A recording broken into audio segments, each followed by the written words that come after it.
আমাদের আজকের ক্লাস শাহ মোহাম্মদ সগীরের ইউসুফ জুলেখা কাব্য সম্পর্কে। তোমরা যারা এনইপি কোর্সে ত্রিপুরা ইউনিভার্সিটির আন্ডারে ত্রিপুরার বিভিন্ন জেনারেল ডিগ্রি কলেজে বাংলা মেজর এবং মাইনর সাবজেক্ট নিয়ে ভর্তি হয়েছ, তাদের সবার জন্য আমার আজকের এই ক্লাস। আমি আজকে শাহ মোহাম্মদ সগীরের ইউসুফ জুলেখা কাব্যের কাব্য বিচার নিয়ে আলোচনা করব, অর্থাৎ কাব্যটি যথার্থ কাব্য হয়েছে কিনা বা কি ধরনের কাব্য একে আমরা বলতে পারি, এই প্রসঙ্গে আমি আলোচনা করব। বিখ্যাত গবেষক আব্দুল করিম সাহিত্য বিশারদ শাহ মোহাম্মদ সগীরের ইউসুফ জুলেখা পুঁথিটি সংগ্রহ করেন। এই পুঁথির মোট 5টি পাণ্ডুলিপি পাওয়া গেছে। তার মধ্যে 3টি আব্দুল করিম সাহিত্য বিশারদ তিনি সংগ্রহ করেছিলেন। কাব্যটি অতি সম্প্রতি অর্থাৎ 1984 সালে ডক্টর মুহম্মদ এনামুল হকের সম্পাদনায় ঢাকা বিশ্ববিদ্যালয় থেকে প্রকাশিত হয়। এই সম্পাদনায় এনামুল হকের প্রধান সহযোগী ছিলেন আহমদ শরীফ। ওরা দুজনেই নানা যুক্তি তথ্য দিয়ে প্রমাণ করেছেন যে শাহ মোহাম্মদ সগীর ছিলেন 15 শতকের মানুষ, সম্ভবত সুলতান গিয়াসউদ্দিন আজম শাহের একজন কর্মচারী। বাংলা সাহিত্যের মধ্যযুগে আরবি ফার্সি বিষয় নিয়ে কাব্য রচনার আরম্ভ বা শুরুটা বলা যেতে পারে আরাকানের কবিরাই প্রথম করেছিলেন। সগীরের এই বড় আকারের কাব্যটি একটি কথা প্রমাণ করে যে বাঙালি মুসলমানেরা তুর্কি বিজয়ের পরে 200 বছরের মধ্যে মাতৃভাষায় ইসলামী প্রসঙ্গ নিয়ে কাব্য লেখার মতো একটা স্থিতিস্থাপকতার বলতে পারি স্তরে গিয়ে পৌঁছে গিয়েছিলেন। সেই সময় শিক্ষিত মুসলমানরা মাতৃভাষার চর্চা করছেন, কাব্য রচনা করছেন। অবশ্যই কোনো ধনবান প্রতিপালকও পেয়ে গিয়েছিলেন সেই সময়। নিশ্চয়ই এই কাব্য পাঠের পাঠকও সেই সময় তৈরি ছিল। শিক্ষিত মুসলমানরা শুধুই আরব পারস্যের দিকে তাকিয়ে থাকতেন তাদের সাংস্কৃতিক ক্ষুধাতৃষ্ণা নিবারণের জন্য। এই ধারণাটি যে ভুল তা প্রমাণ করে দিল সগীরের এই আখ্যান কাব্যটি, যে কাব্যটির নাম ইউসুফ জুলেখা। মূলত 15 শতকে বাঙালি হিন্দু এবং মুসলমান দুই ধর্মের মানুষই যথাক্রমে সংস্কৃত এবং আরবি ফার্সির বন্ধন মুক্ত হয়ে বাংলা ভাষার মধ্যে তারা নিজেকে বা নিজেদের পরিপূর্ণভাবে প্রকাশ করার একটা পথ পেয়ে গেল। ফলে এই পর্বটি হয়ে উঠল বাংলা সাহিত্যের প্রতিষ্ঠার কাল। মধ্যযুগের বাংলা সাহিত্যে আমরা পূর্ব পরিচিত বর্গগুলির সঙ্গে আরো 2টি বর্গের অস্তিত্ব পাই। একটা হচ্ছে ইসলামী সাহিত্য, আর দ্বিতীয় সেটি হচ্ছে প্রণয় আখ্যান। ইউসুফ জুলেখা একটি ইসলামী কাব্য, যদিও বিষয়বস্তুর বিচারে একে যদি প্রণয় আখ্যান শ্রেণীতে ফেলা যায় তাহলেও কিন্তু কোনো ভুল করা হবে না। শাহ মোহাম্মদ সগীরের ইউসুফ জুলেখার কাহিনী সম্পূর্ণটাই কিন্তু মৌলিক নয়, এটি একটি ঐতিহ্যবাহী গল্প।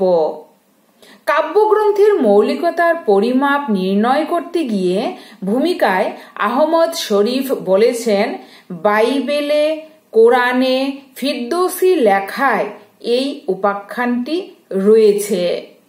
কিন্তু শাহ মোহাম্মদ সগীর তার কাব্যটি রচনা করতে গিয়ে তাদের কাউকেই কিন্তু সরাসরি অনুসরণ করেননি।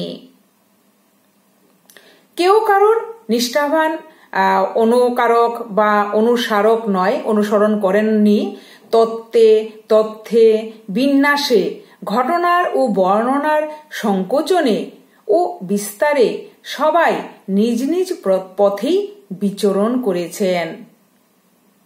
অর্থাৎ আমাদের যে আলোচ্য কাব্য, সেই কাব্যটি রচনা করতে গিয়ে যারাই রচনা করেছেন, যারাই এই কাব্যের প্রসঙ্গ এনেছেন বা সেটা কাব্য রচনা করেছেন, তারা প্রত্যেকেই কিন্তু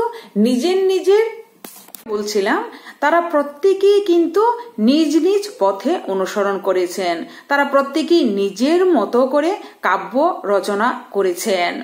এবং এর থেকে সহজেই বোঝা যাবে যে এই ধরনের প্রাচীন, জনপ্রিয় ও সর্বলোকশ্রুত কাহিনী বা বৃত্তান্ত মুখ থেকে মুখে, কাল থেকে কালে, স্থান থেকে স্থানে এবং এক প্রজন্ম থেকে অন্য প্রজন্মে সঞ্চারিত, সঞ্চিত ও পুনরাবৃত্ত হয়। এই কাব্যটিকে একটি ইসলামী কাব্য বলে অভিহিত করার কারণ হল এর নায়ক ইউসুফ ইসলামী মতে এক ধর্মপ্রাণ পুরুষ, আল্লাহ তাআলার একজন প্রধান সেবক। এই কাব্যে তার আদর্শ চরিত্র রূপায়িত হয়েছে বা তার আদর্শ চরিত্র অঙ্কিত হয়েছে। কাফেরের ধর্মের উপরে ইসলাম ধর্মের মহিমা প্রতিষ্ঠিত হয়েছে। এই কারণে এই কাব্যটিকে ইসলামী কাব্য বলাই সঙ্গত। পূর্ববর্তী নানা কাহিনী কাঠামোর মিল থাকলেও কাব্যটি অংশত মৌলিক বলে মেনে নেওয়া হয়েছে। আমরা এখন যে আলোচনা করছি, যার কাব্যের কথা আমরা বলছি, শাহ মোহাম্মদ সগীর, তার যে রচিত কাব্য ইউসুফ জুলেখা, সেখানে মোটামুটিভাবে আমরা বলতে পারি কাব্যটি একটি মৌলিক কাব্য। যদিও এটির যে মূল কাহিনী সেটি কিন্তু ঐতিহ্যবাহী কাহিনী। কবি মোহাম্মদ সগীর, শাহ মোহাম্মদ সগীর এর কাহিনীর মধ্যে কিছুটা নতুনত্ব এনেছেন। যেমন ইউসুফের পুত্রদের বিয়ে ও রাজ্য ভোগ, ইউসুফের দিগ্বিজয়, ভাই ইবন আমিন ও মধুপুর রাজকন্যা বিধপ্রভার প্রণয় কাহিনী। তাছাড়া পরিবেশ রচনা, উপমাদি, অলঙ্করণ প্রভৃতিতে মিশর আরবের নয়, বাংলার সামাজিক সাংস্কৃতিক রূপই ধরা পড়েছে কবি শাহ মোহাম্মদ সগীরের ইউসুফ জুলেখা কাব্যটিতে। তাছাড়া ফার্সিতে লেখা ইউসুফ জুলেখার যে কাব্য, সেই কাব্য সুধী তত্ত্বের রূপক বলা যেতে পারে। নায়ক নায়িকা, পরমাত্মা ও জীবাত্মা। সগীরের কাব্যে এই রূপকের স্পষ্ট প্রতিফলন নেই। এর প্রণয় আখ্যানের চেহারাটি অনেকটাই নিটোল বলা যেতে পারে। এই কাব্যের মুখ্য পাত্র ইউসুফ ধর্মপ্রাণ ব্যক্তি, কিন্তু কবি তাকে নিষ্প্রাণ এক ধর্ম সাধক রূপে মাত্র কিন্তু অঙ্কিত করেননি। তার পৌরষ ও ব্যক্তিত্বকে মানবিক মহিমার সঙ্গে যুক্ত করেছেন। তাকে শুধুই কামজয়ী পুরুষ রূপে কাব্যে দেখানো হয়নি। তার বাস্তব বুদ্ধি, অর্থনৈতিক ও প্রশাসনিক নিপুণতা, বিশেষ দক্ষতার সঙ্গে কাব্যে চিত্রিত হয়েছে। দৌলত কাজী বা আলাউলের কাব্যেও জুলেখার মতো নারী চরিত্রের দেখা পাওয়া যায় না। জুলেখার প্রেম অত্যন্ত অনুরাগ তপ্ত। কামনা বাসনায় চঞ্চল এই রমণী তার সামাজিক মর্যাদার কথা ভুলে তীব্র বিহ্বলতায় প্রেমিককে পেতে চেয়েছে এবং যখনই প্রত্যাখ্যাত হয়েছে তখনই প্রণয়ীকে প্রবল আক্রোশে আক্রমণ করেছে। নারী প্রেমের এই উগ্রতা আমাদের সাহিত্যে সুলভ নয় বা দুর্লভ বলা যেতে পারে। আবার উত্তরকালে এই উগ্রতা বিগলিত আত্মসমর্পণের মাধ্যমে একটি বিনম্র পরিণতি লাভ করেছে এই চরিত্রটির মাধ্যমে। জুলেখা প্রতিমা পূজা পরিত্যাগ করে ইসলাম ধর্ম বরণ করার ফলেই ইউসুফকে লাভ করতে সমর্থ হল। এই প্রসঙ্গটি সমকালীন বঙ্গীয় মুসলমান কবিদের কাছে একটি বিশিষ্ট অভিপ্রায় বলা যেতে পারে। হিন্দুদের মুসলমান হবার জন্য এই আহ্বান যুগোচিত, একজন মুসলমান কবির দিক থেকে তো বটেই।